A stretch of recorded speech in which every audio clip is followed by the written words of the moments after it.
Hi, I'm Betsy Bluestone. I'm the Global Director of Scouting and Partnerships for P&G Ventures. P&G Ventures partners with entrepreneurs and startups and inventors to develop businesses and brands in categories where P&G doesn't compete today. And it's my job to search the world over to find entrepreneurs and technologies that solve the most pressing consumer pain points. We're looking for a win-win, something that works for both the entrepreneur and for P&G. P&G Ventures, like P&G, believes in the power of women. And we have made a very deliberate commitment to support female founders and double down on our efforts to identify, mentor, and partner with promising female-led businesses in our areas of interest. It is in the spirit of this effort that we have brought together today a fabulous panel of women who have very different roles, but are united in their dedication to delivering a more level playing field for female entrepreneurs. Our panelists are Natalie Fratto, Vice President at Goldman Sachs and one of the leaders of Launch with GS, the firm's investment strategy focused on diverse founders. Amy Nelson, founder and CEO of The Riveter, a digital platform community built by and for working women. And Gayle Jennings O'Byrne, founder of the Walkstar Fund, an early stage investment fund focused on tech innovation being brought to market by inclusive teams and women of color. Thanks to all of you for joining us. I'd like to ask each of you very briefly to share more about your background and tell us what brought you to the work that you're doing today. Natalie, let's start with you. Sure. Thanks, Betsy. As you mentioned, I'm Natalie Fratto. I work at Goldman Sachs on our $500 million investment strategy based on the data-driven belief that diverse teams drive higher returns. It's called Launch with GS. I came to Goldman from a few different paths. Most recently, I was working at Silicon Valley Bank, focused on alternative capital. And before that, as a founder, went through Y Combinator with a company, and I like to write on the side as well. Excellent. Thank you. Gayle? Hi. Hello, everyone. Thanks for having me. I'm Gayle Jennings O'Byrne. I'm a second generation techie businesswoman. And in some ways, my origin story includes Consumer Electronics Show. My mom and the women around her were some of those early women in Silicon Valley and in technology, kind of like the movie Hidden Figures. And so I would get to tag along. And so CES is part of my childhood. So very familiar with it. And with that, I got to see so many amazing women in technology and science and just saw innovation all around me. And you guys do too, but you may not know it, right? So caller ID on your phone, call waiting, the fiber optic cables that are making this happen, the call button that you would press to get the flight attendant's attention on the plane. Those were all inventions by women of color, Black women of color. And so I come to this work inspired and wanting to continue the work that they do. So started out early in Silicon Valley myself at Sun Microsystems, and then investing in finance and philanthropy at JP Morgan. And then most recently left to combine all of that.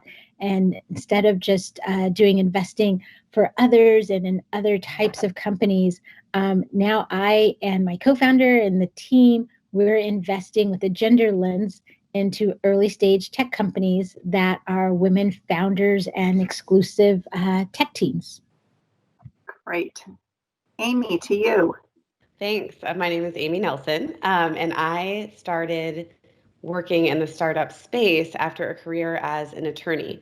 I was a corporate litigator for decades, and really started rethinking the work I was doing when I became a mother and found that the corporate workplace was very different for working moms than it was for working dads. I looked for a community of working moms to help me achieve my goals and couldn't find it. And so I really set out to build within the Riveter, my startup, a community where working women could get ahead. I started the idea with the concept of a small business, but ultimately raised over $30 million in venture capital to grow the Riveter from 2017 while having two more daughters. I have 4 daughters now, which is all the daughters anyone ever needs. And I am also an investor with X Factor Partners, which is a fund that is built by female founders for female founders. Very good. Outstanding panelists. So we're calling this discussion today, Why Everyone Wins When Female Founders Succeed. And at P&G, we are inspired by a world where women have equal access to venture building resources. And we know that when women have that access, big problems that aren't solved today will be solved because we naturally solve different problems than men do. And we know that our teams will be built more diverse from the beginning. We know that our results will be stronger. And so it is a huge commitment from the company, from P&G, to focus on female founders. And I'm interested to know, like, what does this work mean to each of you, and what are your organizations doing to try and help female founders succeed? Yeah, I mean, I can start with that. And I actually love the title of this, and, why everyone wins when female founders succeed. Because for us, that is the living model by which my team and I do our work. We are investing in great technology companies, but we do so with a gender lens and a mandate that there be inclusivity and that there be representation at those startups. And so for us, it's what gets us out of bed. It's the reason I left a great career, great team of people at JP Morgan. But I knew that investing in the sisterhood, my sisterhood, made a lot of sense, not only from the economics of it, but from the businesses and services and products that would be out in the universe. The first question you asked, and I answered about how I grew up in Silicon Valley. And what I meant by that was not only growing up in it, but seeing it all around me. So if you think about the technology that we all have today, and so this notion and this topic, what we're talking about of everyone winning when female founders succeed, those products, those innovations that we all benefit from wouldn't have happened if not for those women. That's why I do what I do. That's why my team gets up and does what they do every day. And that's why these conversations that you're having are so important, because I get up and I get to see all the things that are in the works and are in the pipeline. Makes the world a better place for all of us. Amy, I'd love to hear your perspective. Yeah, so when I think about this, the thing I think about is that we build solutions for the problems that we have. And so when we see more female founders, we see more women building solutions for women. And I think that's incredibly important because, you could say, for example, breast pumps. There was no innovation for decades and decades and decades, even though millions and millions of women use them. And so I think it's incredibly important that we have this collective idea that when women win, we all win, because we're making lives easier for women, which makes life easier for household. I always go to the example of the wage gap when I talk about how winning for women wins for everyone, because the wage gap is not a women's issue. It's a household issue. If there are two breadwinners in a home and the woman is earning less, then that impacts the entire household. It impacts the husband or the other spouse. It impacts the children. And so we really need to get to a place where we think of all these problems as a collective issue for everyone. And at the Riveter, we really think about how we can change the paradigm for everyone through information and tools and community. Great. Natalie, how about for you?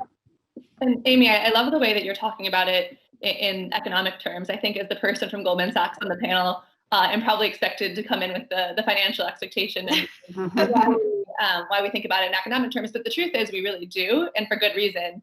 There's, of course, a social imperative in narrowing investment gaps to make the world look more like the companies that we're representing and the more like the world at large. But also, it's, I think, really fair to say that there are decades of research on womenomics and the fact that when you give women financial means, that yields catalytic results, not only for those women and their families, but for the communities and the education system and really the economic mobility that creates and empowers.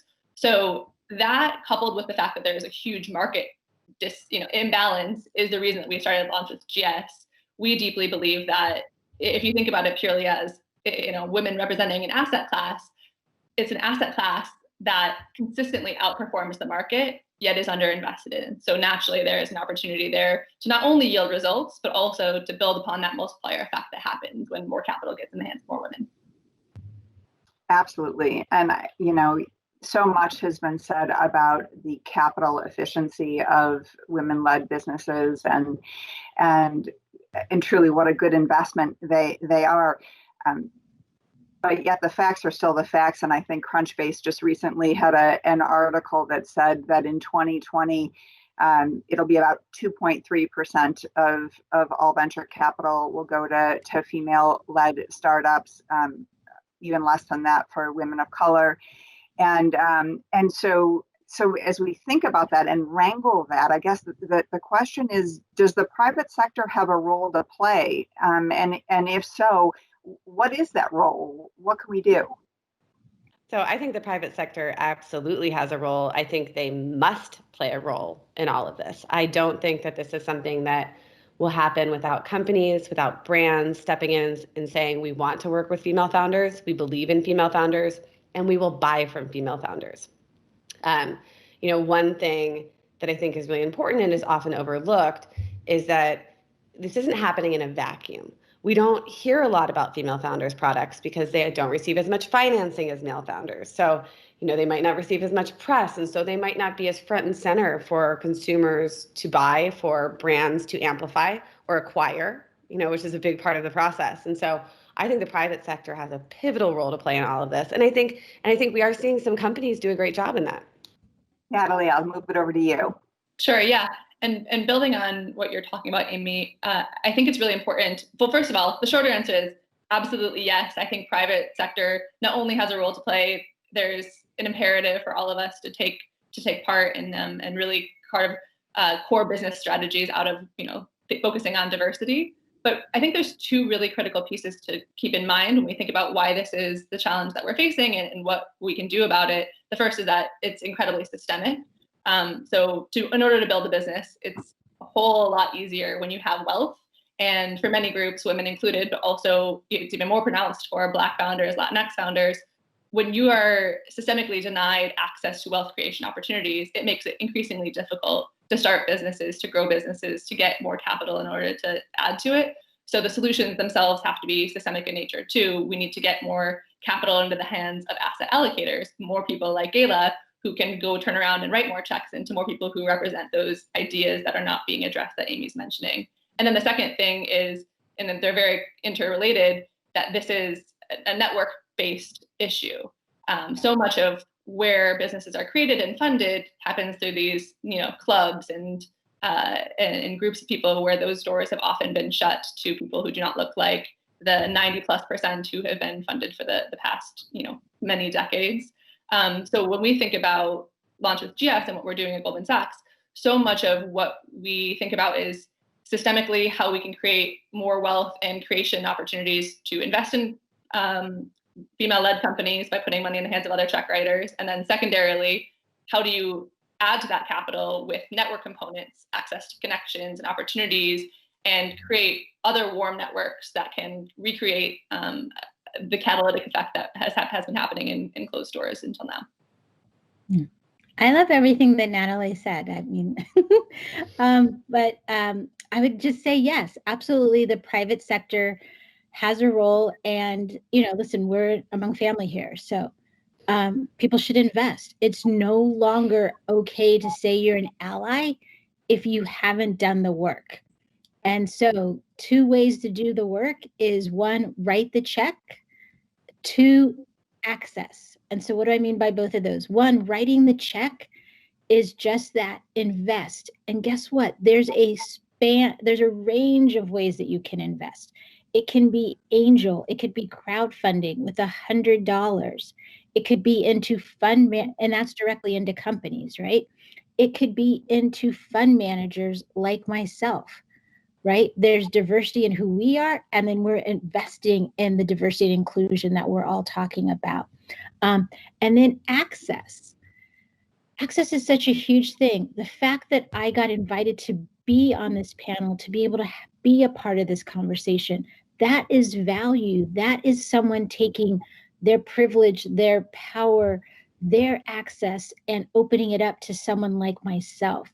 And so what could that look like for you and others that are part of this summit? It's an intro to people in your network. It's an intro to people at your office. Maybe your office is going to be doing something where they could buy from that startup. Maybe your company like P&G has made a huge and amazing commitment to diversity and inclusion and partnerships, right? Maybe there's people that you know that could be introduced to people like a Betsy. Those are just two sides of the doing the work. But yes, private sector has a role to play, and private sector is not some big faceless thing. It's every single one of you that can hear my voice at this very moment. You are the private sector. And I'm not getting political, but I also think the public sector has a role. We should not leave the public sector out of this. And so I also think, and this is me wearing my old international lobbying hat, but we also can think about what policies the administration can put in place, what incentives are out there, what resources can be made available.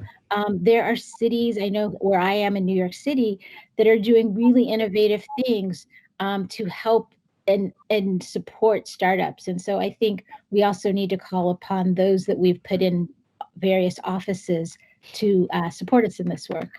Yeah. So New York City is a great example. My next question was who inspires you? Who are you seeing that is really jumping in, not just paying lip service?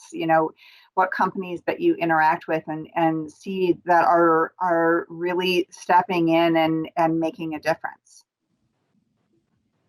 Amy, I'll run it to you first. Yeah, I mean, there's so many. I will say this, and this isn't just lip service, but Procter & Gamble has done an amazing job. And one thing that I really love about where P&G is focused is they're focused in areas that are traditionally overlooked in consumer, like menopause, right? Every woman goes through menopause. And yet it is so rare to find brands that are willing to even talk about it, let alone innovate in the space. So I think that's really important. I think, in terms of venture capital, we're seeing some amazing actors. Arlen Hamilton is a mentor of mine, and she has been a transformational voice, I think, in venture capital, particularly highlighting women of color. I think in any conversation you have about female founders, you have to note the statistic that should shake us all to the ground, that women receive just 2.19% of venture capital, but Black women receive 0.0001%, and that is zero. That is 0%. So I think, Arlen's voice is remarkable and incredible. And I think we're also seeing some, kind of smaller brands come together to amplify female founders in really interesting ways. Yeah, building off of Amy's point about the groups coalitioning together, I think that's one of the most powerful things. We've been really thoughtful about saying we can't do this alone. It shouldn't just be us. It's weird if it's just us talking about it in a vacuum. So I think the groups that we've been really impressed by are groups like All Raise, who have really used sort of their, I hate to call it bargaining power, but basically the women that started All Raise sit in some of the most powerful firms across the valley, and them all using their voices together, I think, was one of the most powerful things they could do as leaders in their firms in their own right. It's been really powerful. And then when I look at corporates, I think we're really inspired by PayPal, who has been very active and diligent about investing directly into other check writers and writing capital into fund managers. I think that's a critical piece of what all of us are doing. So those are two things. Absolutely. Yeah. Gayla, anybody else come to mind for you? Yeah. Top of your list? I won't name names. I'll name a type of person that inspires me, because I get to see examples of this all the time. It's people that are comfortable saying, you may know this better than I do, and I'm comfortable letting you help guide me in this space. Those are the people that inspire me, the people that ask questions and say, I never thought about investing in women or women of color. I've never invested in first-time funds. I do a lot of investing. But yeah, I want to learn more and I want to get involved. I find those people really inspiring. Awesome. All right, so let's talk a little bit about COVID-19 and the unbelievable resilience of women and particularly female entrepreneurs. I'm looking at you, Amy. And there have been some truly brilliant pivots that I have seen in women that I'm connected to. So I'd love to know, and Amy, we'll start with you as a female entrepreneur yourself. What are you seeing out there from women? It's a bit on the inspiration front again, but again, just incredible pivots, and I'd love to see hear what you're seeing. Yeah, I mean, I think this year has been a challenge for everyone around the world, and for founders, and particularly female founders, it has been even more challenging for those of us in the early stage. I have in real life business, The Riveter, which was co-working and community spaces, and we had launched a digital platform in February, which was quite auspicious timing. So we've been able to really lean into that and to serve our community through those ways. That said, I think the thing I've seen kind of overall from female founders is a laser focus on survival and narrowing focus to get there, right? When you're in an environment like this, brilliant companies will shine. Brilliant companies can be born, right? There's a lot of opportunity in crisis, but you have to be very laser focused on how you'll get to the other side, or how you launch for the newer companies.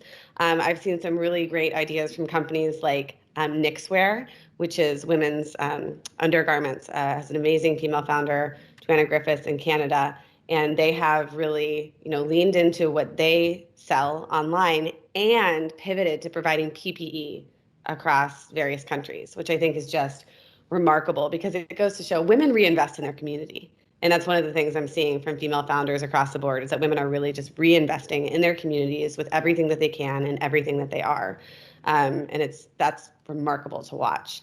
I think you're also seeing a lot of other female founders who are finding different ways to sell their products, who have moved into the more online world if they had more brick and mortar retail stores. People just really pivoted very quickly to be able to do that. And then you're seeing a lot of people who provided resources in real life, provide those same resources digitally, whether that's courses, whether that's get-togethers. I mean, Ethel's Club is an incredible example. Naj Austin is a remarkable founder in New York. She had physically launched Ethel's Club, which was co-working centering people of color, just a couple of months before the pandemic hit. And yet she was able to build a brand new social network that has seen tens of thousands of people flock to it because it's a community that people need. Yeah, I think that the story of access is sort of the red thread, and we think about all the things that we lost in being able to do in person.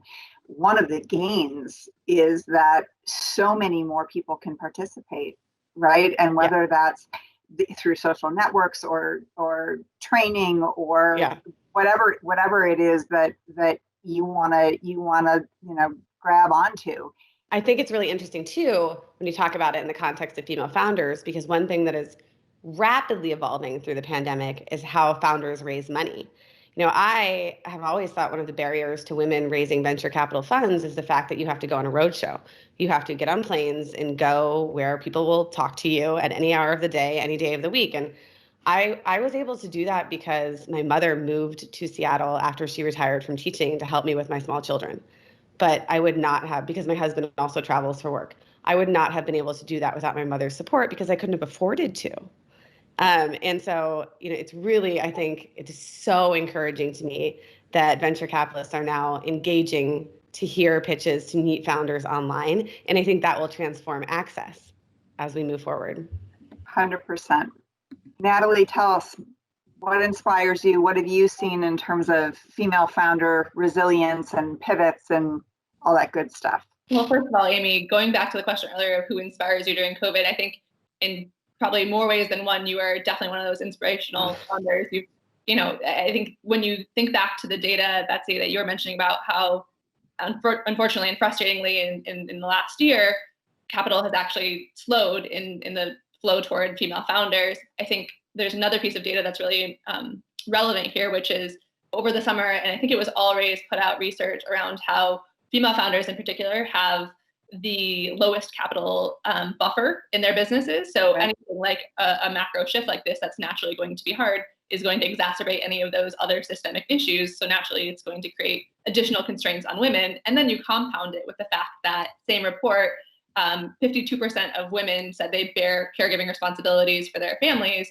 versus 26% of the male respondents in that same survey. So, Amy, not to make you the poster child of all of this, but you really are an impressive example of taking both of those challenges thrown at women and then really going and turning it into a business that inherently solves the challenges that are acute for women by the way that you think about community and building for your ecosystem and Riveters members. So I think, Ethel's another great example, but truly it's been not only a heightened challenge on women, but I guess if we want to, think about it on the flip side, constraint breeds a lot of really interesting innovation. And we actually also, I'm really proud of an investment that Goldman just made this last month, actually, in a company called Bento Box.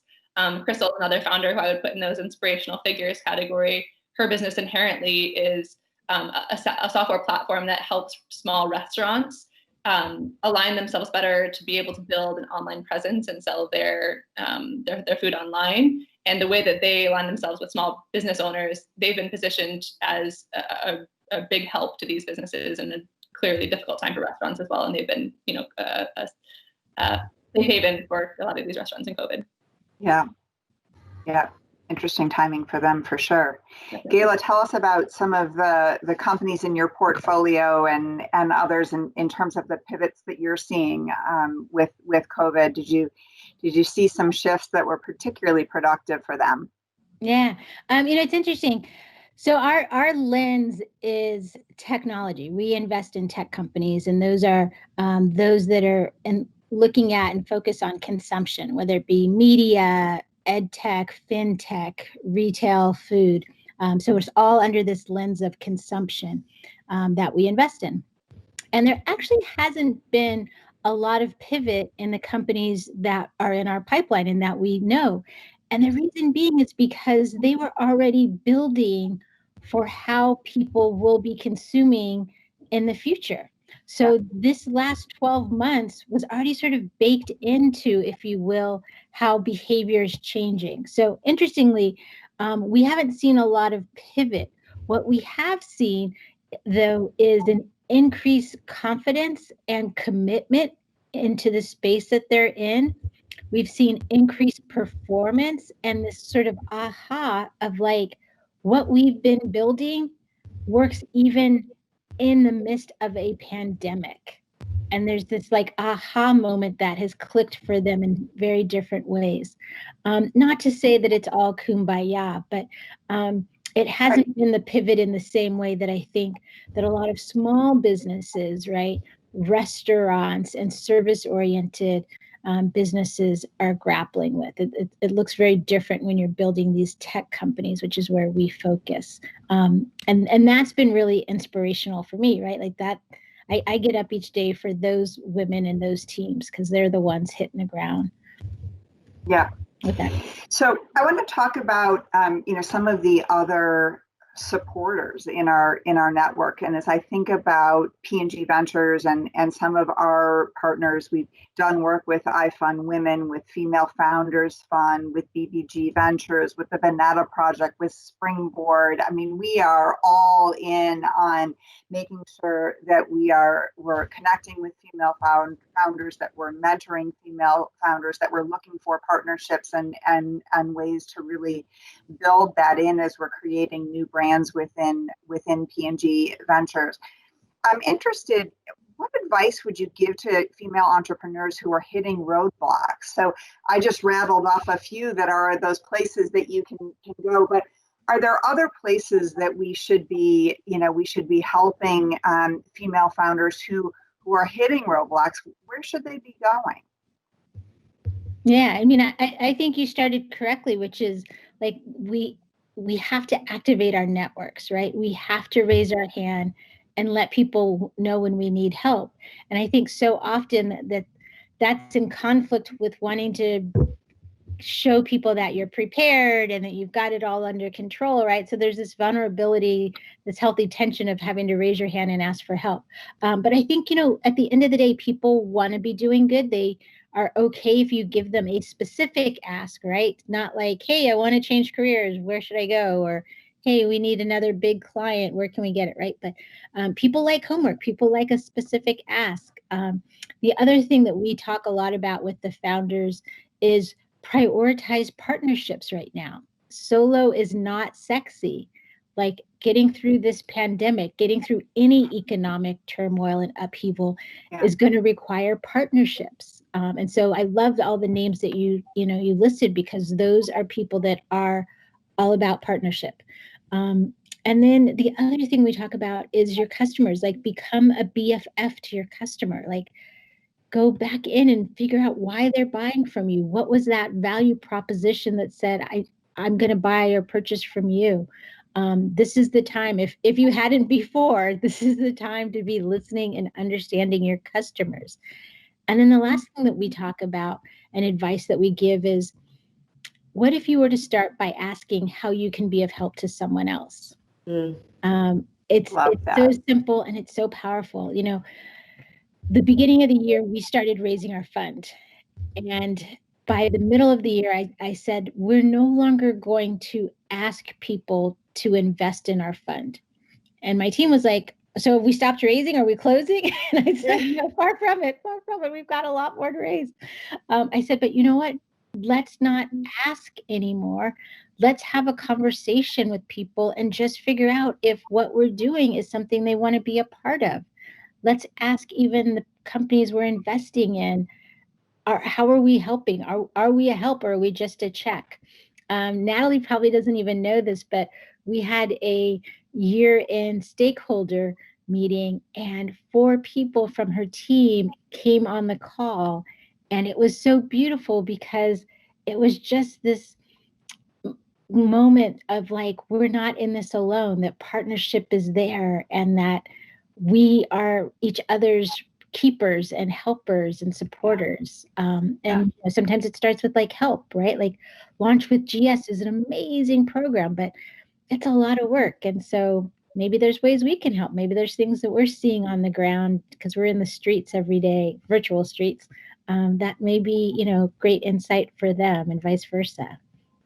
Yeah, I love that. I love that. Just starting with how can I help? Amy, any thoughts from you on this front for those that are hitting a roadblock today? Yes, because I have been there. I think the first thing is that every single female founder, and every single founder for that matter, hits roadblock after roadblock after roadblock. It is worse, and it is worse for women of color. Like, that's flat out true. But I think that, you have to ask for help. Like Gayla said, I think that is the first, I think it's a big piece of it. You don't win a trophy for doing this by yourself. I will say that the sole reason I have been successful is I have asked for help from everybody I know, repeatedly, over and over again. And the thing is that people want to help you.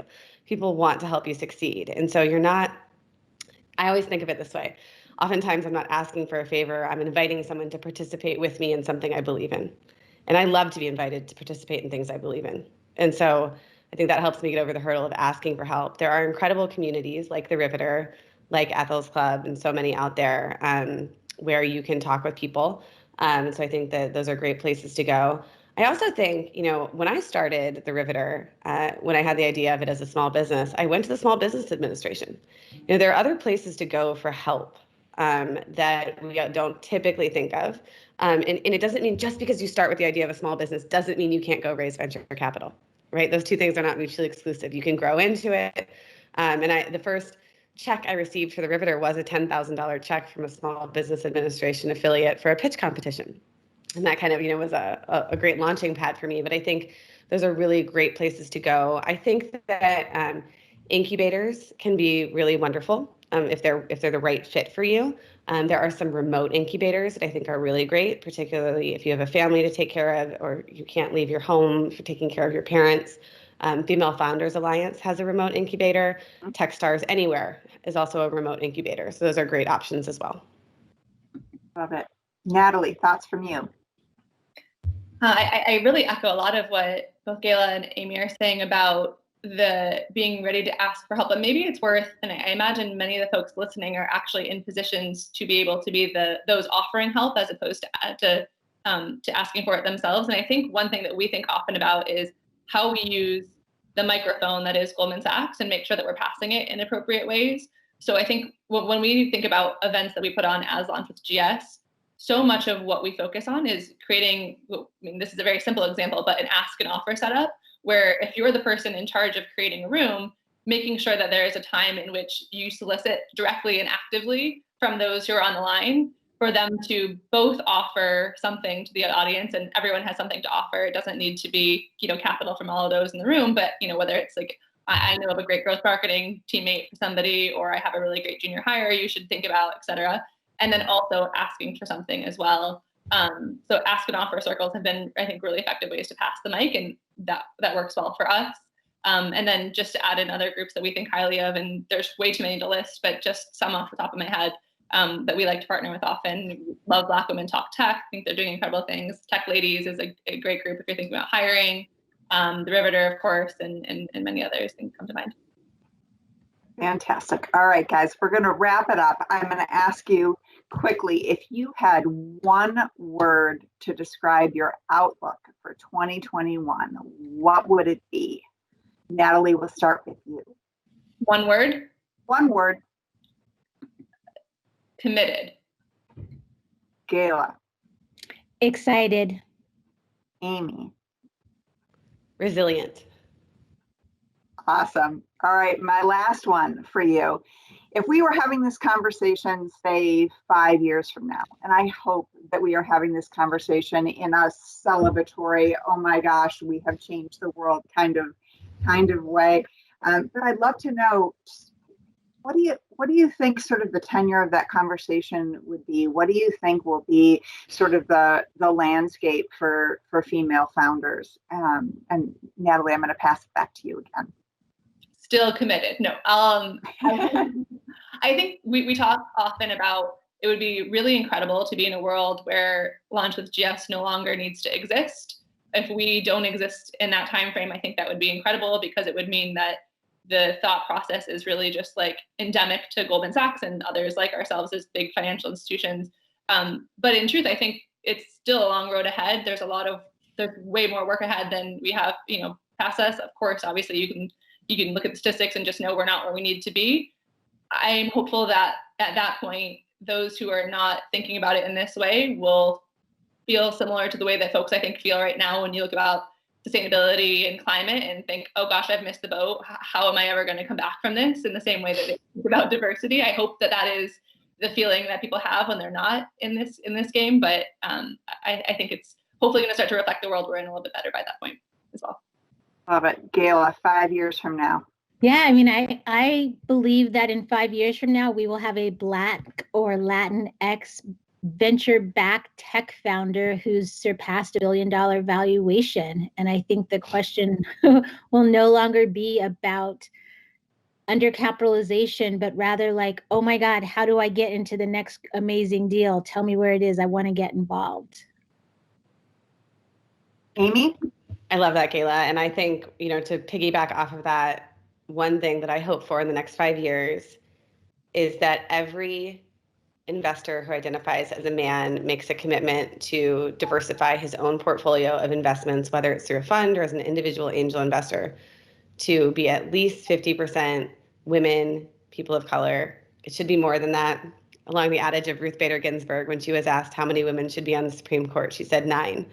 And I remember laughing because I thought it was so ridiculous, but why couldn't there be 9 women on the Supreme Court? And why couldn't venture funds across the country flip the ratio for their portfolio investments? Yeah, I love that. We have on our website actually a list of all funds that are minority led and investing in inclusive investments and founders. So for those men that you put that call to action to, men and women, right, allies, we've got a list of where they can start to do the work that Amy just talked about. Fantastic. Yeah, walkstar.com. Right. They could find it there if they want to. This has been a great conversation, and we could probably keep talking about this for hours. I want to thank each one of you for taking the time to be with us today and for sharing your inspiring stories and your insights and for your resilience and your advocacy. You are each amazing women in your own right. I also want to thank you on behalf of all of the women that you are helping for supporting female entrepreneurs. As I said, it is truly authentic to who we are at P&G and within P&G Ventures. And so having allies like you out in the world makes me feel like we're going to get there. So I really want to thank you from the bottom of my heart for your commitment. Thank you all for joining us. And if anybody in the audience would like to learn more about P&G Ventures, you can visit us at pngventuresstudios.com. Thank you.